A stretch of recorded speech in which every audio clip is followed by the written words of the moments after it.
Okay, well, I think we can start at least with housekeeping stuff, and then we could probably get started very soon here. I see the numbers are starting to slow down in terms of people joining. So first of all, just to keep things less chaotic, if you could mute your microphone for now, that would be great, unless you're speaking. And then we've elected to do this as a meeting and not like a webinar type thing, so that everybody can be on, and if they need to speak later, they can. But for now, if you want to let us know something, or if you want to share something, please use the chat function, which is kind of if you wiggle your mouse at the bottom of the screen, the chat will come up, and then you can go ahead and write anything you want there. And we have folks who are going to be monitoring the chat, so that if there's questions, they'll bring them up. So that I would appreciate that. I think Tia is going to do that. And then last but not least, you can fiddle at the top right corner of the dark part of your screen. There's a click for view. You can either view to have everybody on the side of your screen, or you can click to do the speaker. If you find that that's a little bit less chaotic, feel free to do that.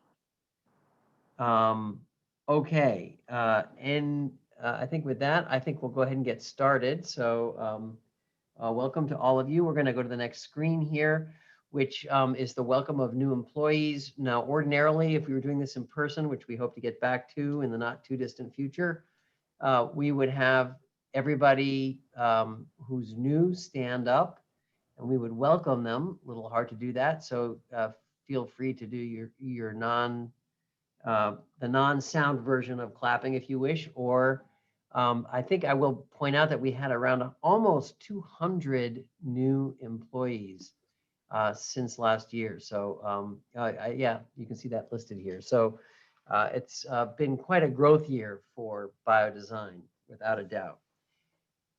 All right, so then let me go to the next slide. This is the agenda. I'll do a little bit of a report for everybody from my side, and then Steve Monk will do the Deputy Director report. David Gillum is our guest today, who's going to talk about safety. Carl, our Director of Operations, will do that report. And then we have a 7 minutes of science from a new faculty member, Greer Dolby. We'll do recognition and events, and then Elizabeth Munkall will do a philanthropy update. And after that, we can take any questions. So without further ado, we'll go into my report. And if we can get the next slide up. After this, yep. Okay, great. So this is just a moment. I want to take a moment to reflect a little bit about the mission for Biodesign. Many of you have seen this already, but just to remind you, our mission is to deliver the future of nature-inspired scientific innovation today for the betterment of human health, community safety, and global sustainability. It's kind of a moment to step back, because this was an unusual year for all of us, of course. None of us expected this when 2020 started, and it has, without a doubt, changed all of our lives, not to mention that of everybody on the planet, frankly. And it was a moment for many of us to sort of recognize that, although certainly we are here to do and publish research, we are also here to be embedded as part of our greater community. And our goal has always been at Biodesign to do research that could somehow improve the health of everyone.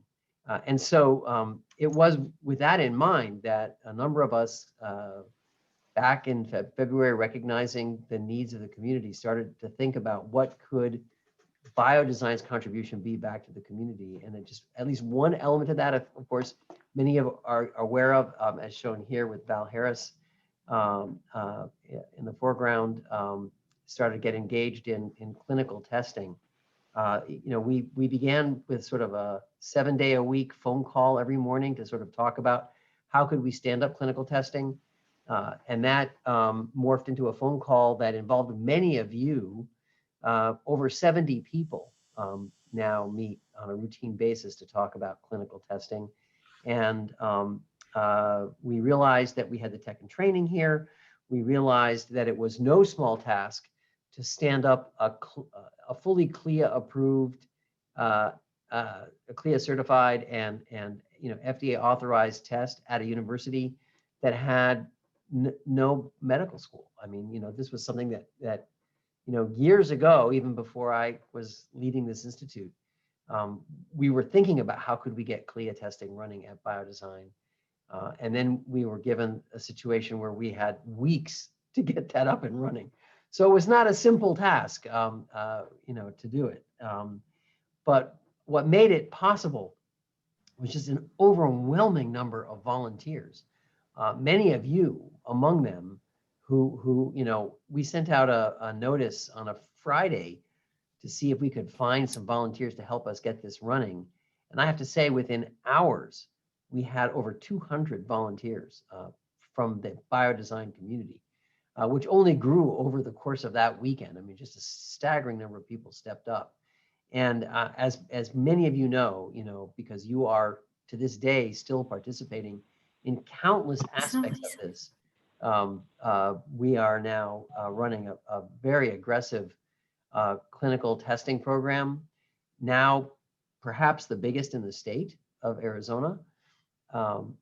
Not to mention people who are helping with sequencing different variants of the virus, who are developing mathematical models for the epidemiology here, who have helped set up testing for serology in the county of Maricopa, people who are collecting samples all over the state.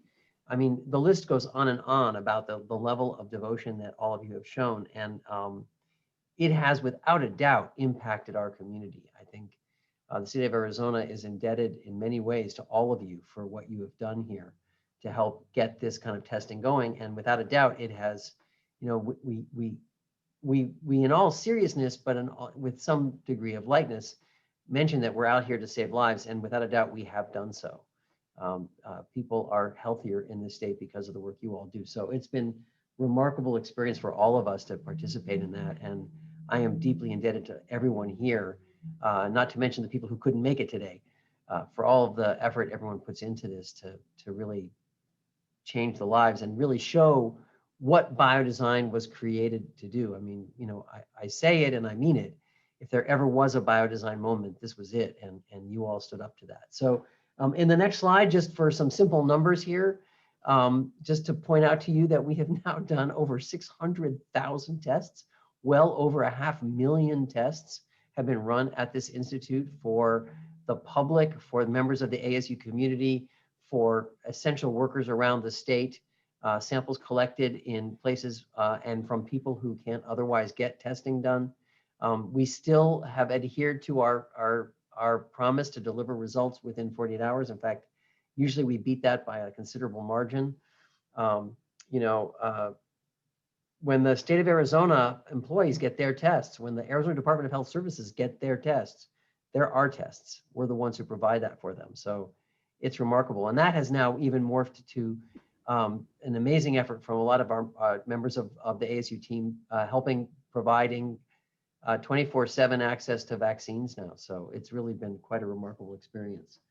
In the next slide, just going to remind you of all the different centers that we have here at Biodesign. These are some of these are the center directors who are leading all the various teams in our institute.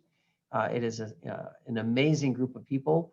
I do want to highlight a couple of new people who have just started new centers on the next slide. Oh, yeah, I do want to remind you, forgot to say this, that we do now have a booklet that talks about 2020 in review. You can see the link here where you can download your own version of this summary. It's really a fantastic document that summarizes just the breadth of research that's going on at our institute. And you can also get a hard copy up here on the 3rd floor of the B building, up in the area where my office is located. We do have hard copies. If you want to get one of those, please feel free to come up here to get it. Otherwise, you can just download it directly here. But it just kind of highlights all the amazing research that's going on here at Biodesign. Okay, so now I want to highlight a couple of the newer centers. So a lot of you already know Rosie. She's been with us for many years already, initially as part of Bruce's center, but she has spun out her own new center called Health Through Microbiomes. She's a force to be reckoned with, a very creative scientist, and one who kind of recognizes the importance of all these other critters that live inside of us that profoundly affect our own health. And then we're extremely lucky that Tim Long has joined us. He came despite all the COVID-19 and is setting up his lab, Sustainable Macromolecular Materials and Manufacturing. The first sort of green chemistry center at Biodesign, and perhaps maybe the first center devoted to green chemistry, maybe in the country. I don't know. But certainly this notion that, how can we chemistry has changed our lives without a doubt, but how can we do it in a way that's more sustainable and not producing all these horrendous byproducts and all that other stuff? So he is also a force of nature, and hopefully many of you will have a chance to meet him if you haven't already. Certainly, once we get back to a more normal pattern, you'll all get a chance to meet with Tim. Okay, and then, we aren't stopping there, of course. We are continuing our growth. We have been very actively recruiting Jeff Kordauer as leader of the NDRC. Things are looking promising there. He's, had several visits, mostly virtual with us. Just kind of keep your eyes on this space in the coming days. But yeah, we're very excited about the opportunity of trying to bring someone in to kind of lead that team and continue to grow the NDRC, which has been phenomenal for us.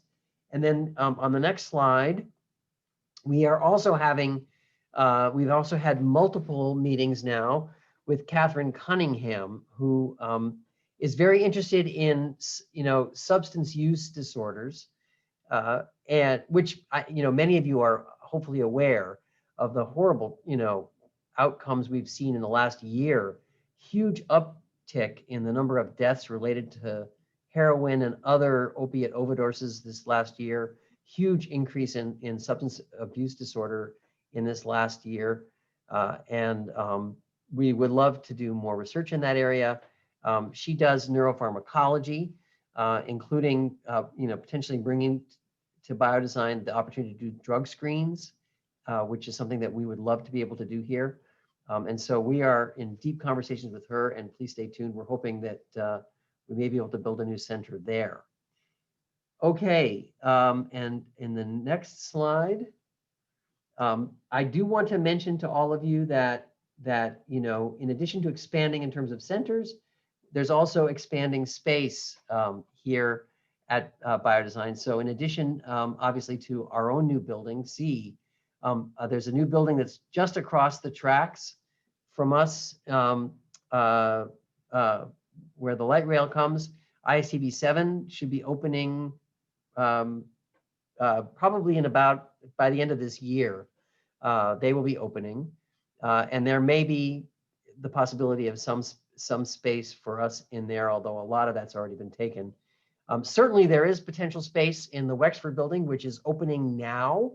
It's already open in downtown. A fantastic, very exciting new building that has an incredibly state-of-the-art vivarium in its basement, huge vivarium in its basement, as well as a fantastic space for people who have the potential of taking some of their work into a more commercial setting if they want to build startup companies and whatnot. And I know Stephen Johnson's looking at that space. I know Grant McFadden's company is looking at that space.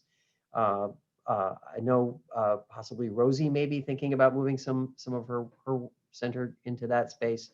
So please kind of keep an eye open there for things that may happen. And then the Health Futures Center that's over at the Phoenix Mayo campus, so where the hospital is located in North Phoenix, is now open. That's also a spectacular new building with research space and also a lot of clinical space. And so for folks who have ideas about clinical work that they may be doing, and I know Errico Forzani, for example, is looking at some space over there, and others may be also interested in that.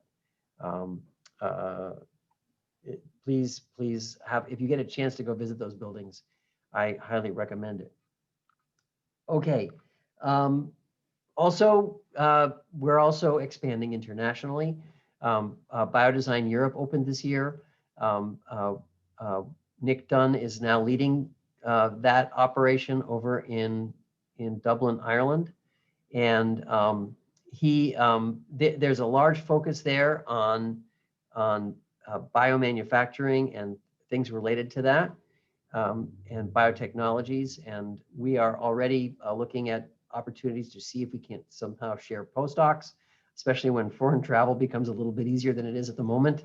But here are some of the areas where things are expanding there, and we may be in the near future setting up opportunities to have, at the very minimum, meetings that we'll hold, for now at least, virtually with folks over there, and eventually we hope much more in person.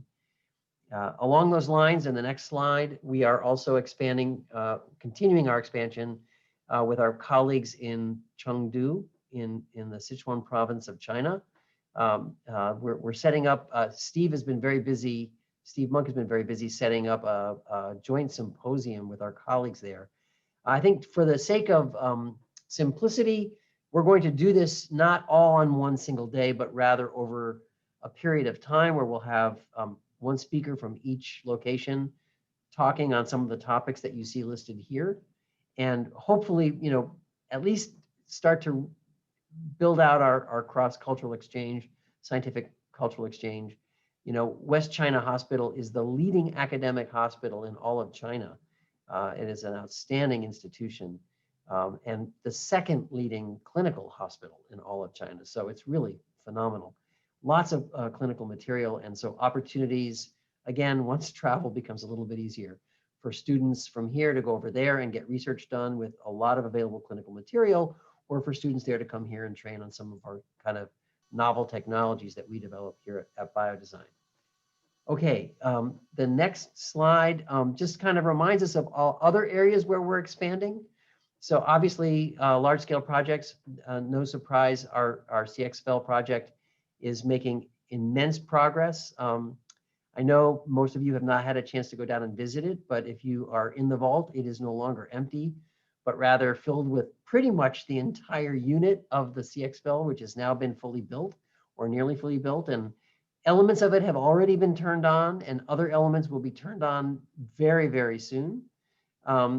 Moreover, we have other large projects building. So a group of folks here, Ji Cho and Vel Murrigan, Famina Ralph, and others have done a phenomenal job applying for and winning one of the 4 capacity building centers for the SeroNet program that's run from NIH, really. So this is NIH's big response to developing serology for COVID-19. And they have funded a number of centers of excellence, and they picked 4 capacity building centers nationally. And Biodesign is one of those.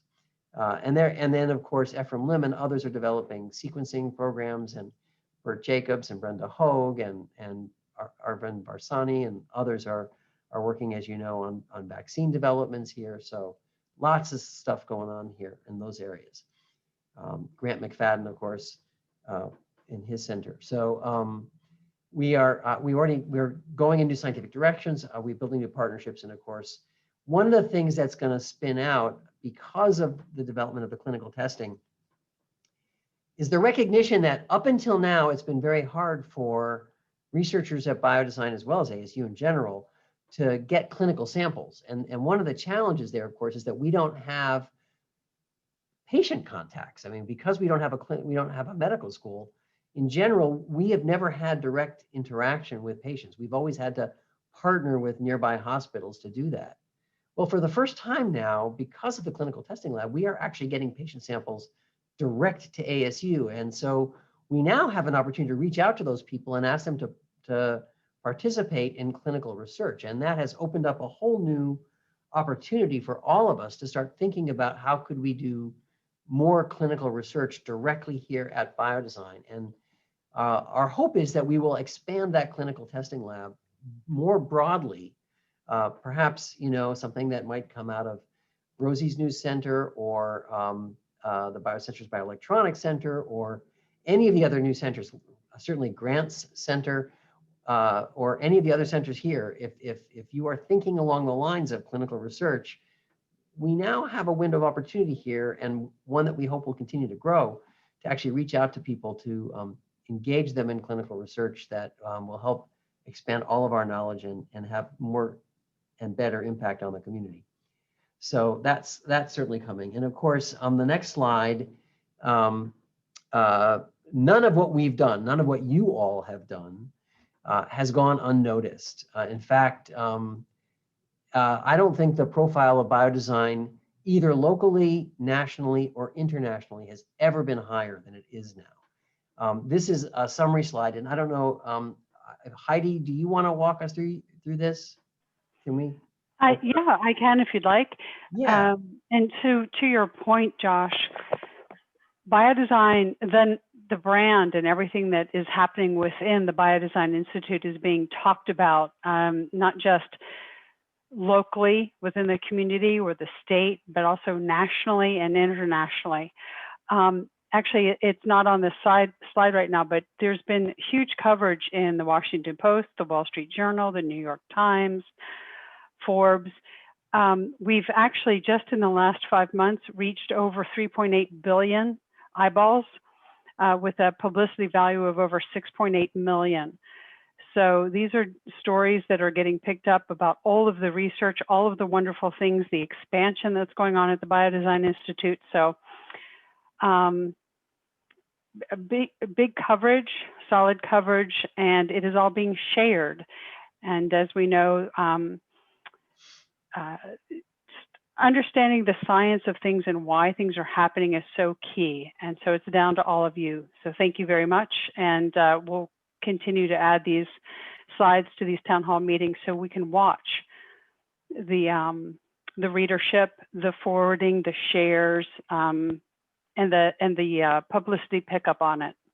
Yeah, I mean, just to put this into some perspective, years ago when we first started to build our whole, kind of, if you will, Marcom strategy, we would have long and torturous conversations about spending maybe tens of thousands of dollars to kind of reach out to the community so that they would become more aware of us. And so now, just through the work that you all have done and the kind of impact that it's had, we haven't had to spend any of that, and we've instead kind of achieved almost $7 million worth of publicity at no cost to us, just by doing good stuff. So that's a huge impact, and want to thank all of you for that.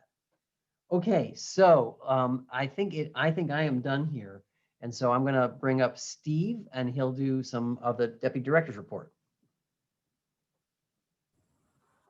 All right, thanks, Josh. First thing that I get to talk about here on the next slide are some very nice scholarship opportunities.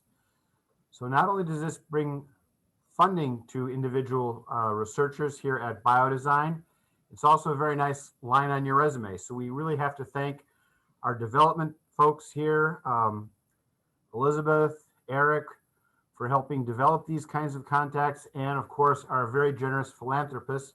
Marty Wojcik was actually our first development officer here at Biodesign, and he and his family have sponsored a very nice scholarship for research being conducted here, beginning at the undergraduate level. So anyone from a sophomore through early stage graduate students can apply for a $4,500 award here. One of our scholars, one of our investigators, Paula Coleman, has also started a very nice new scholarship here. And this is strictly for undergraduates, sophomores through seniors conducting research here at Biodesign can apply for a very nice $900 scholarship. So I encourage you to do this. Certainly it's very exciting to have such generous philanthropists here. And as I said, it's not only money in the student's pocket, but it's also a very nice line on your resume when you're looking for the next position, either a graduate school position or a job. Next slide. All right, so now I actually have the privilege of introducing our EH&S colleague, David Gillum. So rather than me continuing to remind you about the need for PPE and safe conduct of work in a lab, let me turn it over to David. Hello, everybody. Hopefully you can see me. So I am David Gillum. I am the Senior Director of Environmental Health and Safety here at ASU. It's a pleasure to talk to you today. After being here for nearly 10 years, I have gotten to know many of you very well. I know colleagues that work in biodesign, with some working in laboratories and some not.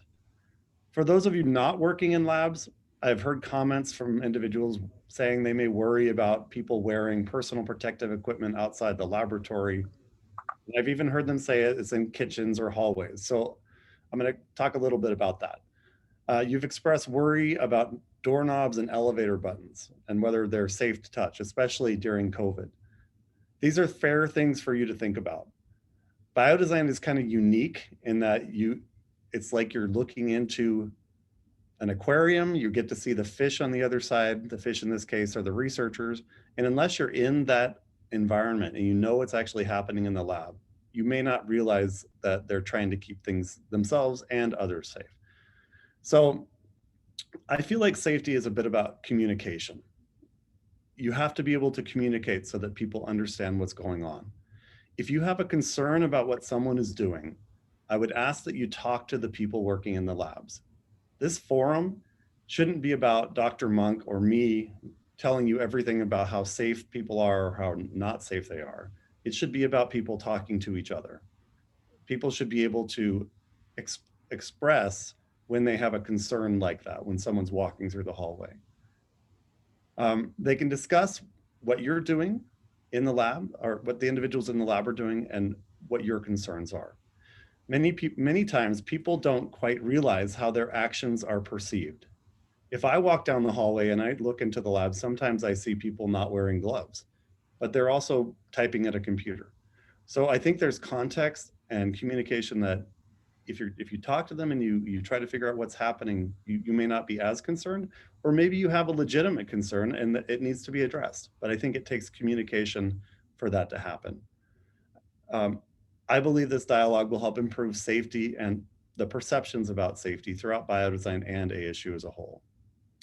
With COVID, we have seen almost everyone wearing some form of face covers, whether they're cloth face covers or N95s or very unique face covers. But it's very important to remember to wear those forms of personal protective equipment if you're working in a laboratory. Sometimes a cloth face cover may not be appropriate in a laboratory if you're working with chemicals that might react with it, and you may need to wear something else, or you may need to be more than 6 feet away from another person in a lab. Most labs have some sort of hazardous material in the laboratory, which is why they're in a laboratory, and they may have chemicals, biologicals, radiological materials, X-rays, or laser devices. So whenever you walk into a lab, you need to think, not that there's something out to get you, but that you just need to act safe, wear personal protective equipment and act in a safe manner.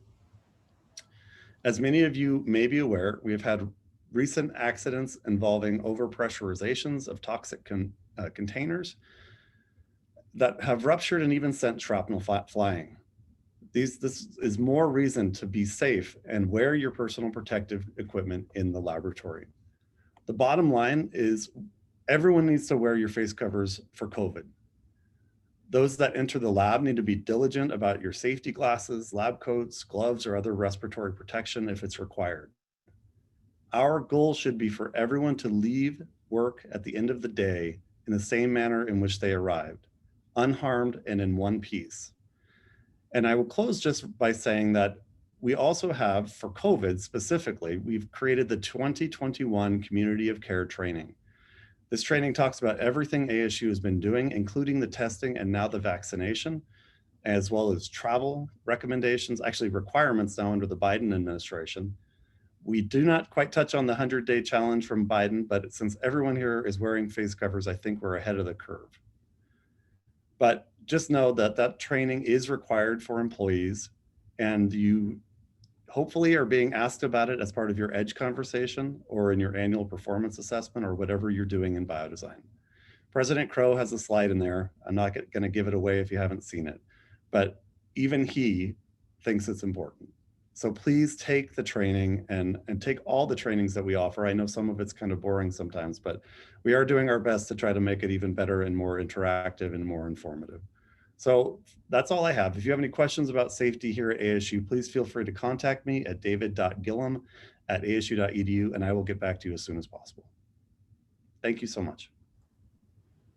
I'm not sure who's next.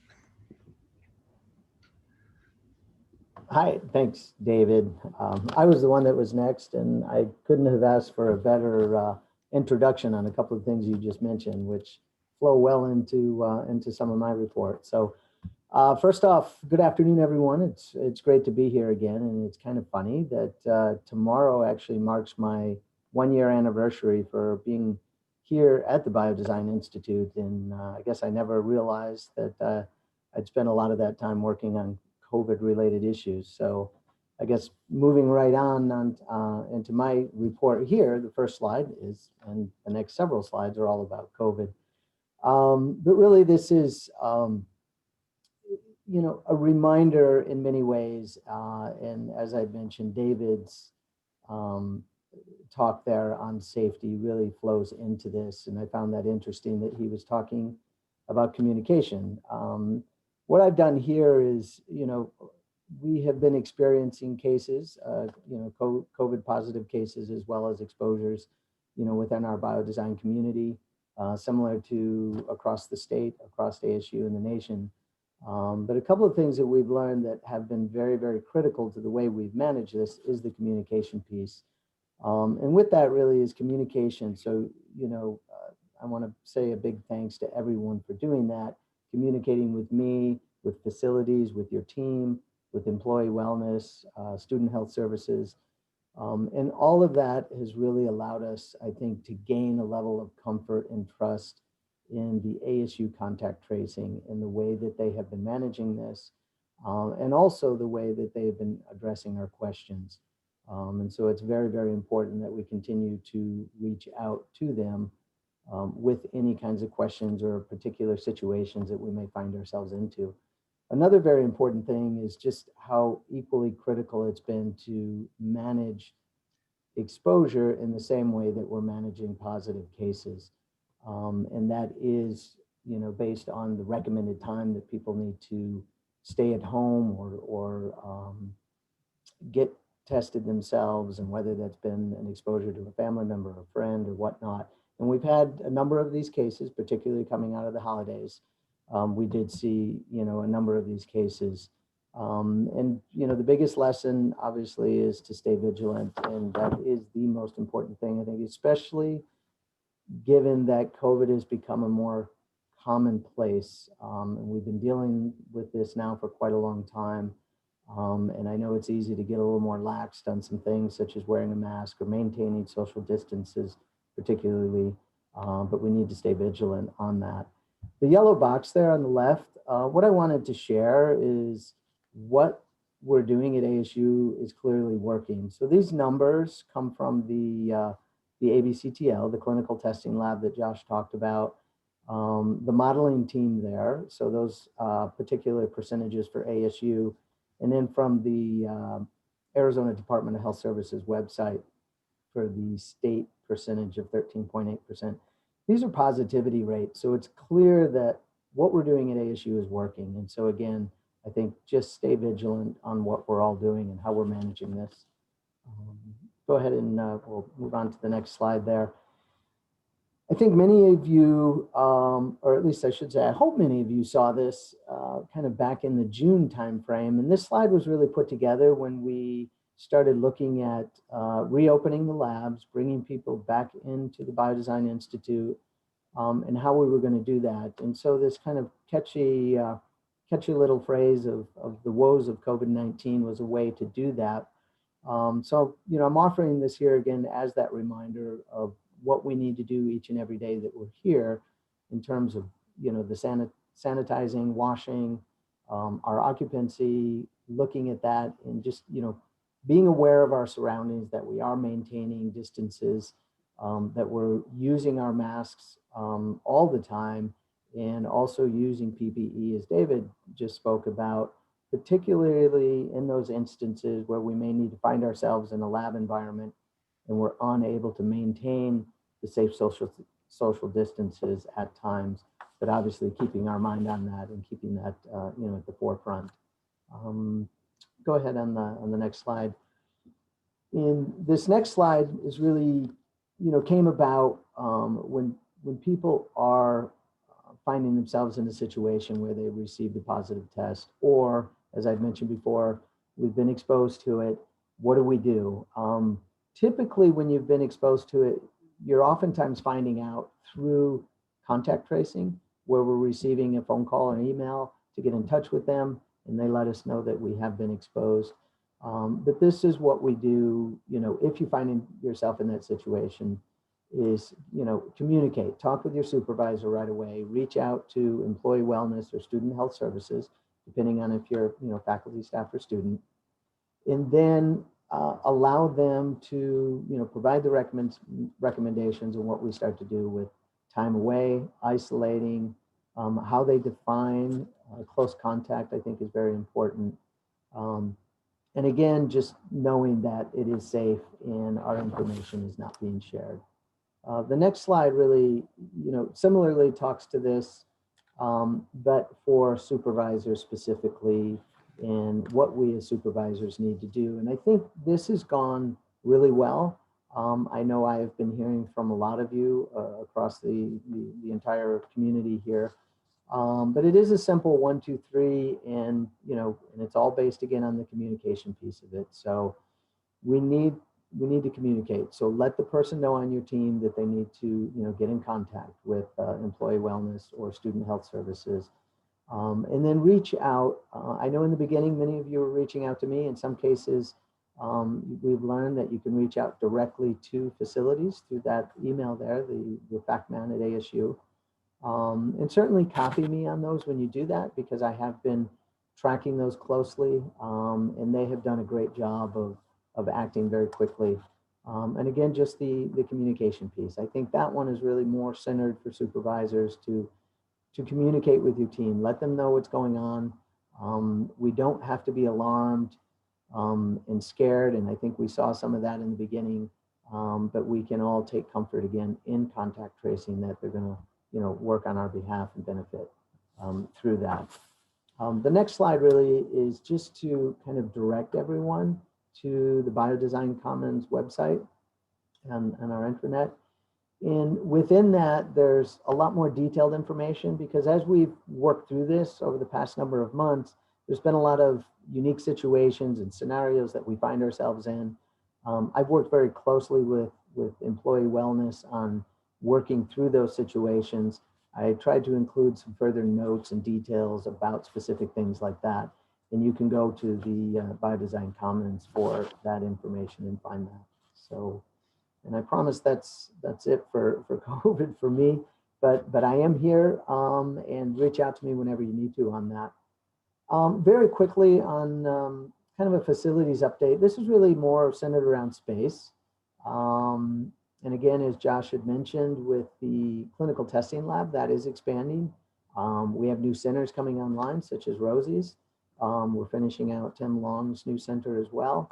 But with that, we're going to have a lot of movement happening here in the coming months. And it's important, and I wanted to point out that really, the founding principle of the Biodesign Institute and the way it's been designed is this open, shared, collaborative space. And with that comes the need to remember that our space is flexible. And so, as things change, new centers come online, centers expanding, some centers that are winding down perhaps and going through a different lifespan, that space stays flexible. And with that, just kind of asking everyone to, let me know some of your thoughts with respect to lab space and office space as well, as we continue to look at that and plan for that in the future. The email address there that's highlighted is specific about space. So it doesn't replace the facilities email address when you have a facility related issue, such as getting something moved. But if we're looking at space where we're needing some space, or you see something going on with space where, again, whether it's a lab or an office, I would ask that you use that. And that really helps us track it and manage it more effectively. So with that, I will leave it. And again, I am here with any questions related to that. And I'd like to just kind of hand it over now to Michael Lynch, who's going to introduce our 7 minutes of science, I believe. So I'll leave it at that. Thank you.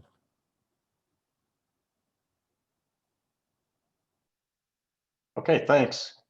I'd like to introduce Greer Dolby. She's a affiliate of our Center for Mechanisms of Evolution. And she'll give you a few minutes of description of her research. Just a little background. Greer started out as a joint earth science biology major at Boston University, and then went on to get a PhD at UCLA. She came here in, I think in 2015, started out as a postdoc with Kenro Kasumi, and is now a assistant research professor in the School of Life Sciences. What's unique about Greer is the breadth of her interest. She merges together ideas from geography, earth science, climate, and biology to understand what it is that determines the distribution of species over landscapes, and also confronted with climatological change, which of course is quite relevant these days. She's already landed a nice National Science Foundation grant, which is quite an accomplishment for someone at her stage. So Greer, it's all yours. Welcome. Thanks, Mike. Can you all see me? I think there are the slides. Yeah, so thanks, Mike, and thanks. I'm really excited for the opportunity to tell you a little bit about what my group does today. Next slide, please, Julie. All right, so let's start with a motivating question that governs a lot of our work, which is basically, where does biodiversity come from?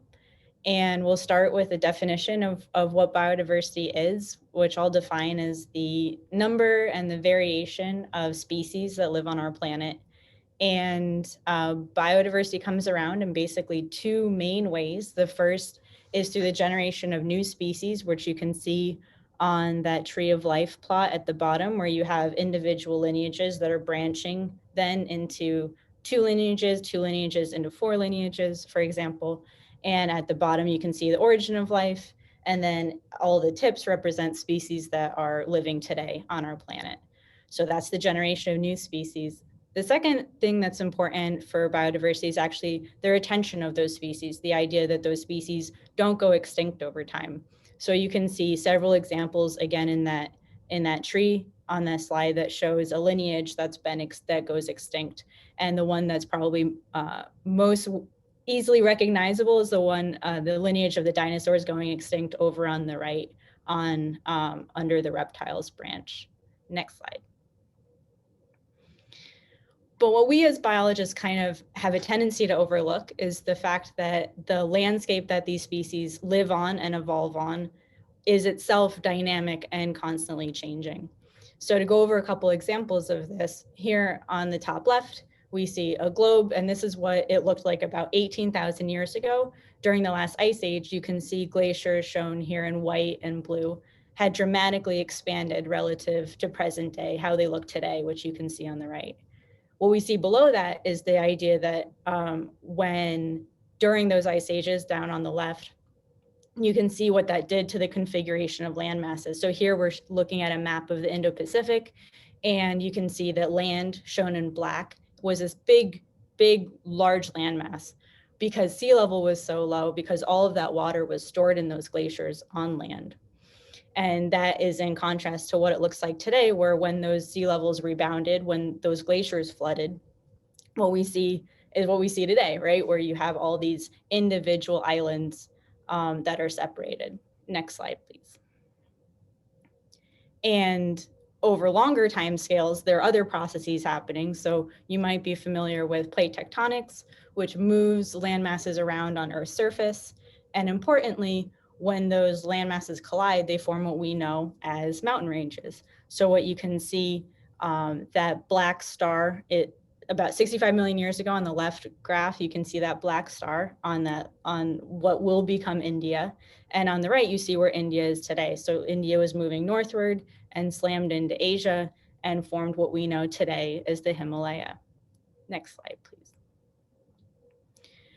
What's important about this is that these changes in Earth's surface can actually lead to the formation of new species over time. And so here we'll go over two kind of quick toy examples. On the left, at time 0, we have this flat landmass, and at time 1, we have growth of some topography or mountain range or something like that.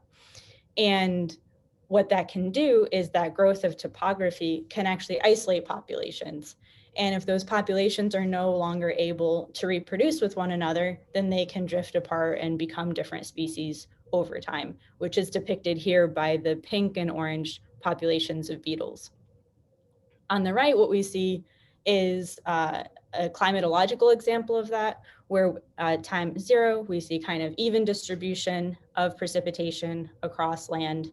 And then at time 1, what we see is that has changed. So you have more precipitation here in the left part of that, less precipitation in that right part of the landmass. And in this case, those two populations have adapted to those climatological differences and have adapted differently and become different species through differential adaptation. Next slide, please. What's important to recognize about this is that both of these processes can lead to divergence or the formation of new lineages.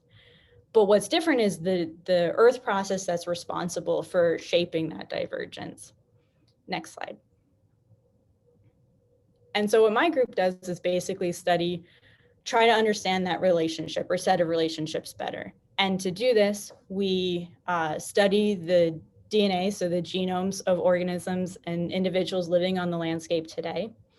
And we study all different species, but in this example, I'm just showing lizards.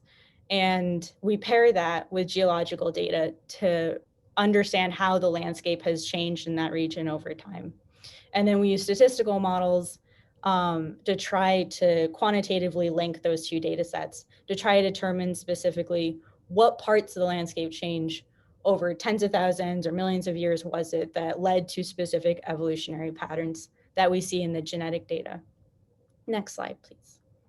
So I'll go over two quick examples of this from our work.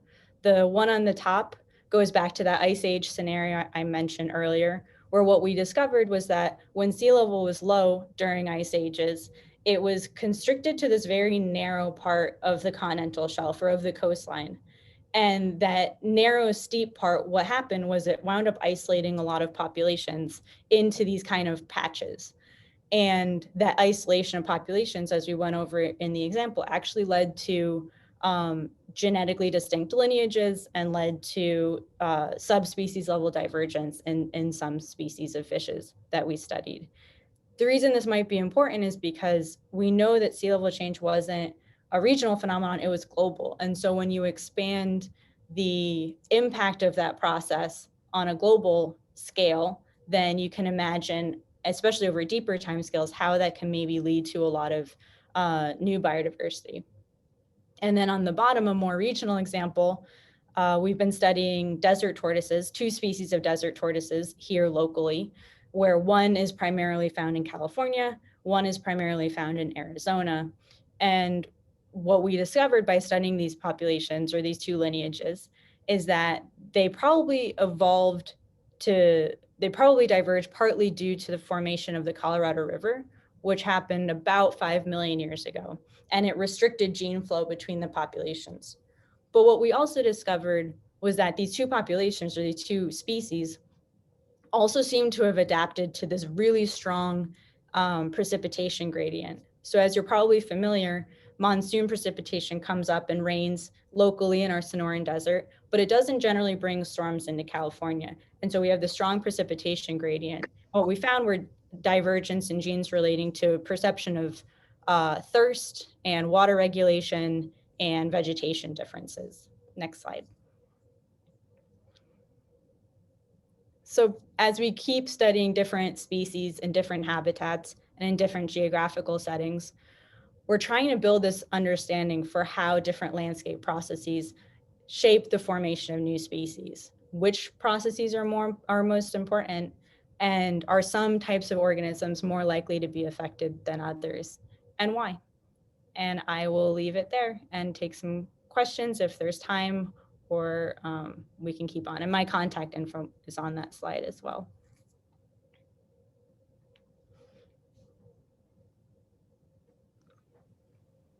I think, or who's next? Let's see. I think it's back to Josh.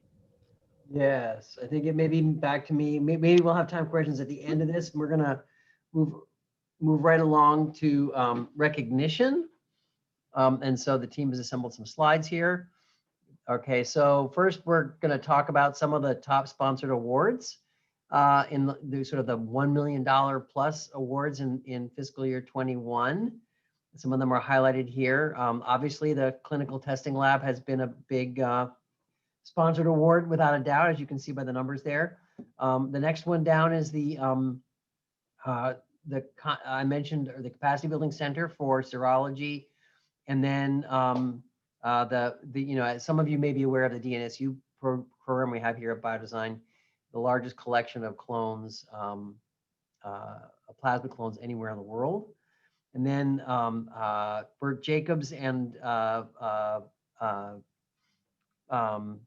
some of the other teams upstairs. Bert has a nice big award for his monkeypox virus interferon and necrotosis study. Hao Yan had a beautiful award from the Science Foundation. And you can see some of these other awards here that have happened this year. So we're already off to a good start in fiscal year 21. Next slide. We have some first-time PIs, including our own Steve Monk upstairs here and John McCutcheon. So I want to thank them for some big awards. Next slide. And then a number of investigators have done remarkably well with sort of top award investigators for in the last 6 months. So you can see their names all here. I want to thank them. Fiscal year 21 is off to a great start. You can see how much better 21 is compared to the last 4 years. So you guys have done a great job of sending in both proposals and winning awards, as you can see indicated here. So, and then there have been some actual awards. So those of you who are engaged in the clinical testing lab, we won the Governor's Award for Innovation for being the first one to do saliva testing publicly available. And I think the public availability of saliva testing, we may be the first in the country to do that. So hats off to everyone for that. Next slide. Ferran Garcia Pichel had a couple of awards this year. First of all, he won the title of Regents Professor at ASU. And in the next slide, the DC White Award for American Academy of Microbiology. So that's a big deal that they elected him. Rosie received the Arizona Bioscience Researcher of the Year Award from AZ Bio this year. And next slide, and I won a Leader of the Year from the same organization. Next slide. And Stephen Johnston's company, Calviri, won Platinum Distinction as a spin-out company from the Pepperdine Business School. Next slide. And Michael Lynch received the Lifetime Achievement Award from the 6th International Conference of Quantitative Genetics for the article that he authored there. Next slide. And then John McCutcheon was named Fellow of the American Association for Advancement of Science, so a AAAS fellow this year, also from Mechanisms of Evolution. Alexandra Ross from Applied Structural Discovery won the AES Mid-Career Award. And John Spence won the Grigory Amanoff Crystallography Prize from the Royal Swedish Academy of Sciences because of his work on X-ray free electron lasers. Hao Yan was awarded the 2020 Feynman Prize in Nanotechnology by the Foresight Institute. And we'll stop there. Imagine everyone that there's a lot of clapping going on and all these people received applause for all of their work. We can't do that so easily by computer, but I'm sure in your heads you can hear thunderous applause. Okay, high impact publications and patents. Just to remind you all that they will be on our wall downstairs in the B building, on the big video wall there. So they will be circling by, and please go down and visit that. There are like 34 publications and 8 patents. So that's too many to list all the names here today. It'll take too long. So we're just going to all celebrate that. And again, thunderous applause. Next slide. Okay, I'm just going to run some upcoming events by you all. First of all, Chalk Talks are starting again. February 8th is our first Chalk Talk. So faculty engaged in that, please go visit the Chalk Talk. This is sort of our chance for faculty to learn what we are all doing each other. There's so many of us now. It's always good to hear what other people are up to. Next slide. We are going to try and bring back Fusion this year. Last year, you may in 2020, you may remember that Fusion was scheduled just when the state closed down, and we had actually reserved space. We were all going to go to this hotel, and like many other organized meetings, we had to shut that down. But we have fixed the date of April 9th. At the very minimum, it'll be a virtual retreat. But we already have plans in place for how to do that in a creative way. So this is really, again, a celebration of us.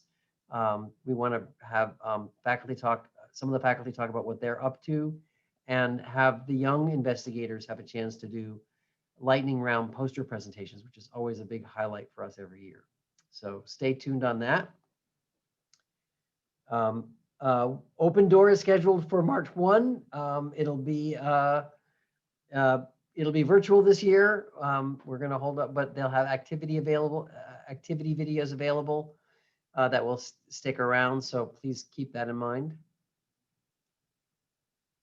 And then I'm going to bring up Elizabeth Munkel for our philanthropy update. So Elizabeth. Good afternoon. As Josh mentioned, my name is Elizabeth Munkel, and I am the Director of Development working with Biodesign. I'm very thrilled to provide you with a brief philanthropy update today. It's a very special day for ASU and ASU Foundation. Today, we celebrate the completion of Campaign ASU 2020.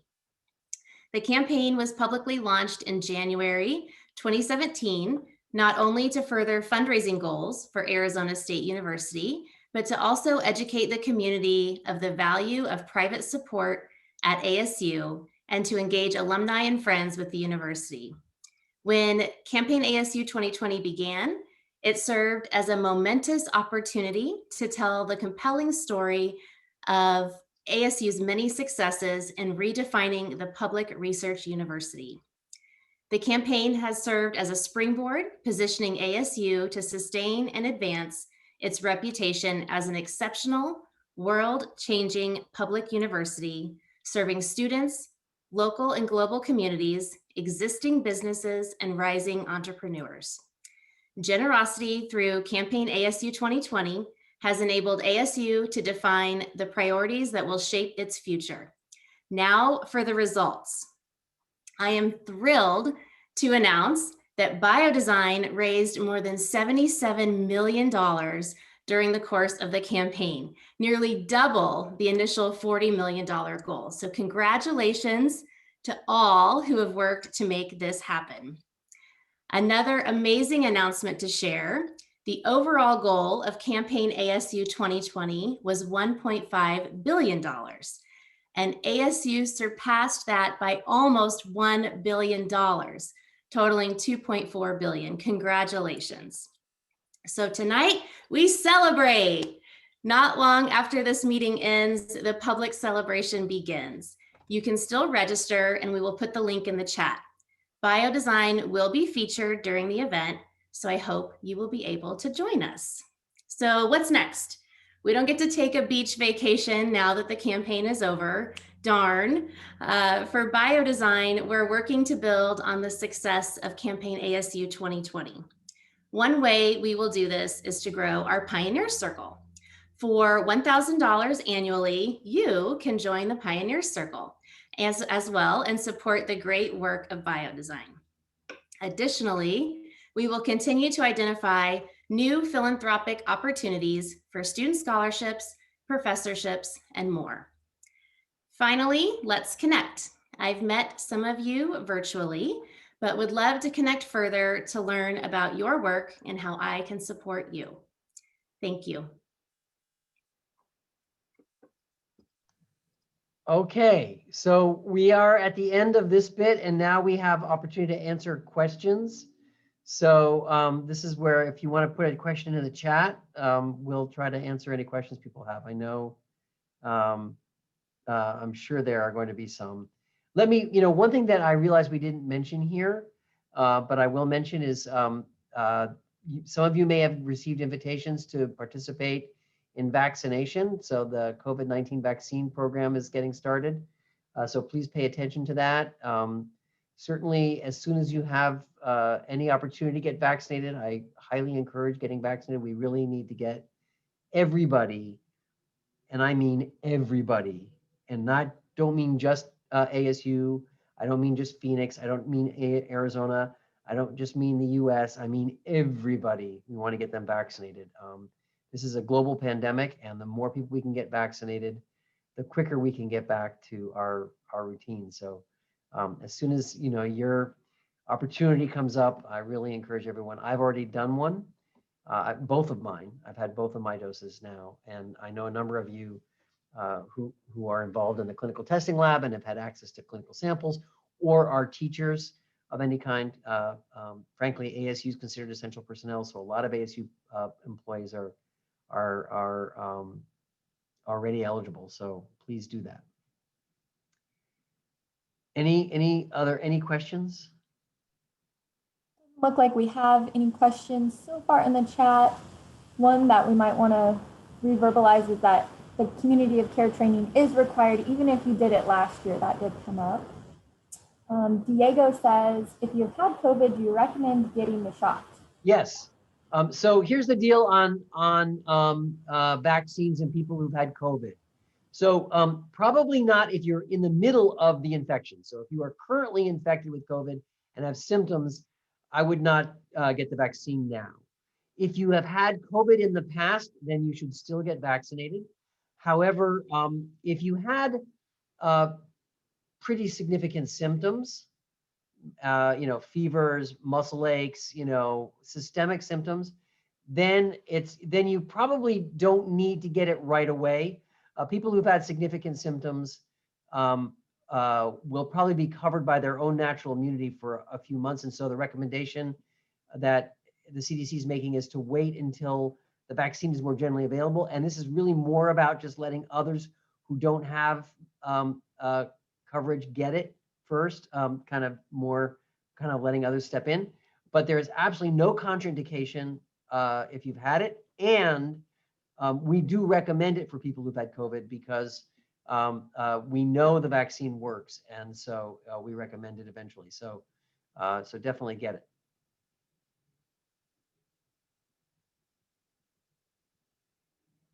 Any other questions? I have one question, Josh. So if you're trying to get the second dose of your vaccine and it's not available currently, and so you're waiting, even if it's 2 or 3 weeks after when you're expected to get it? Well, so first of all, I think the state has really done a pretty good job of kind of retaining the second dose. If you've had the first dose, most people will get an email from the state telling them it's time to schedule their second dose, but that won't come to you right away. It takes about 2 weeks after your first dose before you, like 7 days out from your second dose, you should be getting an email. But the state's been reserving those second doses. If for whatever reason you can't get it right away, you can still get it up to 42 days after the first dose. So it still works for that time window. So, but I think most people who've had the first dose are getting that email and inviting them for the second one. Josh, I see one more question came in from Maria. She asked who is invited to get the COVID vaccine. Do you have any insight on that process? Well, so for the most part, so most people should be checking by creating the portal with the state and filling out the screening form. I know that ASU is getting some doses and inviting people who teach to get vaccinated. I don't know exactly who gets invited in that first round, but if you interact with students, then I think those people are getting the ASU event. But there will be more coming, and that will be expanded over time. In the meantime, if you go to the I don't know if someone knows the actual link to create the screening portal, the AZDHS portal, you can go fill out that portal, answer the screening questions, and it'll let you know when you're when you fit the criteria for the next kind of round of vaccines.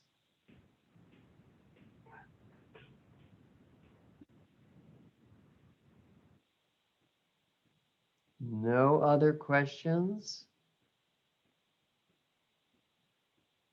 Okay, I think gone. All right, well, if of course, we're always around, so anyone who wants to find out stuff, come talk to us. We also have the Biodesign Commons where a lot of questions get answered. I think we put that up already, or is there a slide for that to put up for the Biodesign Commons? Yeah, it was up a little bit earlier. Okay, it was already up. Okay. It's also in the chat. Yeah, it's in the chat. So yeah, go to the Biodesign Commons if you have other questions. In the meantime, have a great rest of your day, and stay safe, everybody. Take care. Thanks.